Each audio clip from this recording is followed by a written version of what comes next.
سفر معراج ہے اور نبی دوسرے آسمان سے تیسرے آسمان کی جانب سفر کر رہے ہیں۔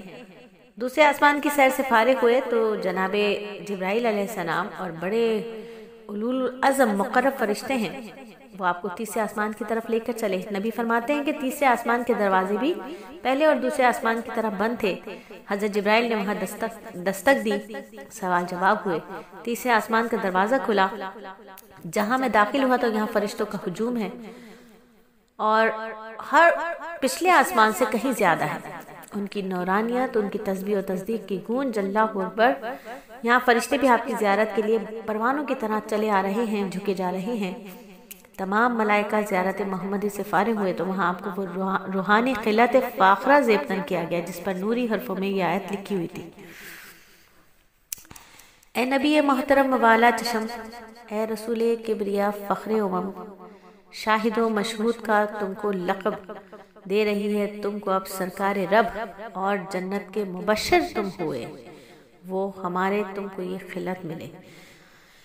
اور نبی صلی اللہ علیہ وآلہ وسلم ارشاد فرماتے ہیں کہ پھر میں نے تیسرے آسمان پر دیکھا کہ ایک مقام پر تخت زریں بچھا ہوا ہے اور ایک نہایت حسین و جمیل شخص اس پر بیٹھا ہے، جس کے چہرے کی روشنی، جس کے حسن کا چمکارہ آسمان کے کناروں پر پڑ رہا ہے، جس کو آپ نے بغور دیکھا۔ حضرت جبرائیل نے دریافت کیا، اخی جبرائیل امین، یہ کون بزرگ ہیں جن کا حسن اور اس کے چمکے آسمان پر پڑ رہے ہیں؟ جبرائیل علیہ السلام نے عرض کیا، اے نبی، یہ حضرت یوسف علیہ السلام ہی تو ہیں جن کو اللہ تعالیٰ نے وہاں بھی سب کچھ دیا تو یہاں بھی عزت و شان میں کمی نہیں رکھی۔ یہی وہ یوسف ہیں جن کے مقابلے میں جہاں بھر کے حسین ایسے ہیں جیسے چاند کے مقابلے میں ستارے۔ اے نبی، آپ انہیں سلام کیجئے۔ نبی صلی اللہ علیہ وآلہ وسلم نے حضرت یوسف کو سلام کیا۔ نبی صلی اللہ علیہ وآلہ وسلم کو نہایت محبت سے انہوں نے سلام کا جواب دیا، خوش آمدید کہتے ہوئے آپ کو آپ کے مرتبے کی بہت تعریف کی اور کہا، ہے نبی صلی اللہ علیہ وآلہ وسلم، آپ کو اللہ تعالیٰ نے فخر انبیاء فرمایا۔ میرے حسن ظاہری کے مقابلے میں اللہ تعالیٰ نے آپ کو حسن باطنی عطا فرمایا جس کا چمکارہ دونوں جہانوں پر پڑتا ہے۔ اے ہادی دنیا اور شافع قیامت ہے،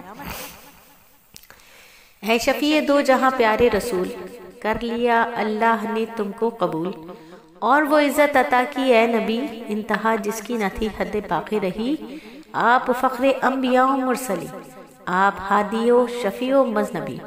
یاد رکھنا ہم کو محشر میں جناب، جب ہم وہاں دے رہے ہوں گے حساب، جبکہ چٹھے کھل رہے ہوں گے تمام، جبکہ اس پرستش کے ہوں گے ازدحام، جبکہ تولے جا رہے ہوں گے عمل، جبکہ ہوگا سب حواسوں میں خلل، جبکہ سٹی گم ہوئی ہوگی وہاں، ہوش پرا ہوں گے ہو کے بے گماں، جبکہ سارے اقربا ہوں گے عدد، جبکہ ہوگی سنسنی ہر کو بکو، جبکہ آنسو خون کے ہوں گے رواں، جبکہ ہوگی الحفیظ و علما، جبکہ ہوگی عرش اعلیٰ سے ندا، ہر عمل بندے کا تولا جائے گا۔ آپ پہنچا بیچ میں اے مصطفیٰ، رحم کر دے ہم پہ یہ شاید کبریا۔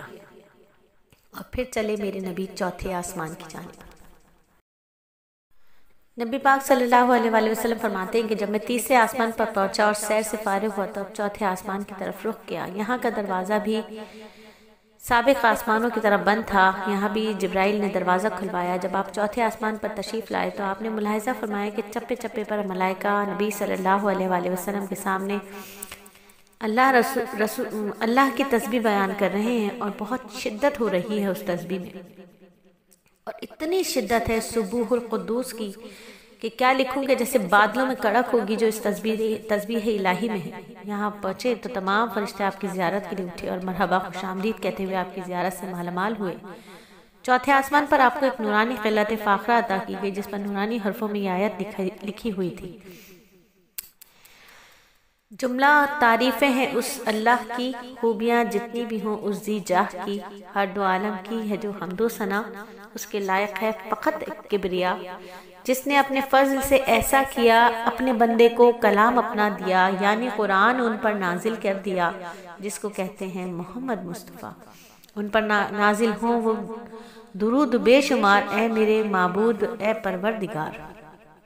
اور پھر نبی صلی اللہ علیہ وآلہ وسلم کی زیارت کرائی گئی۔ چوتھے آسمان کے فرشتے جب آپ کی زیارت کر چکے اور نبی صلی اللہ علیہ وآلہ وسلم کو خلعت روحانی اور انوارات الہی عطا ہو چکی تو آپ صلی اللہ علیہ وآلہ وسلم کو ایک بزرگ کی طرف متوجہ کرایا گیا جو نور کے قبے میں رونق افروز تھے۔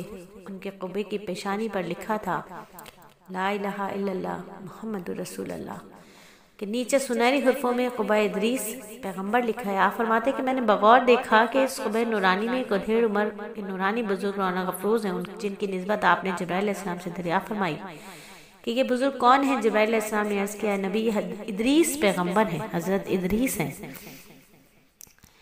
اللہ تعالیٰ نے ان کو زندہ آسمان پر اٹھا لیا تھا۔ یہ سن کر سرور عالم ادریس علیہ السلام کے پاس پہنچے اور انہیں سلام کیا، ان سے مصافحہ کیا۔ آپ نے ان سے فرمایا اے میرے پیارے بھائی، اللہ تعالیٰ نے تمہیں اونچی جگہ پر اٹھا لیا، تم مجھ سے پہلے جنت میں داخل ہو گئے، یہ تو بتاؤ جنت کی نعمتیں، وہاں کی بہاریں کیا کیا ہیں؟ حضرت ادریس علیہ السلام نے فرمایا اے خدا کے معزز پیغمبر، میں ابھی تک نہ تو جنت میں داخل ہوا ہوں، نہ وہاں کی نعمتیں اور بہاریں میں نے دیکھی ہیں، بلکہ میں تو ایسے مقام پر ہوں کہ جنت وہاں سے فاصلے پر ہے۔ البتہ میں نے جنت کے دروازے ضرور دیکھے جن پر ہر دروازے پر محمد رسول اللہ صلی اللہ علیہ وآلہ وسلم لکھا ہے، اور جنت میں محمد صلی اللہ علیہ وآلہ وسلم اور ان کی امت سے پہلے کوئی جنت میں داخل نہیں ہوگا۔ ہم سے پہلے بھی کوئی جنت میں داخل نہیں ہوگا، اور ہمارے کرتوت، ہمارے اعمال، اللہ رب العزت ہمیں اپنی حفظ و امان میں رکھے۔ امت مرحومہ دیکھا اور سنا، باب جنت پر لکھا ہے کیا ہوا؟ تم نے دیکھا فضل رب العالمین، سن رہے ہو مومنات و مومنین، کیا یہ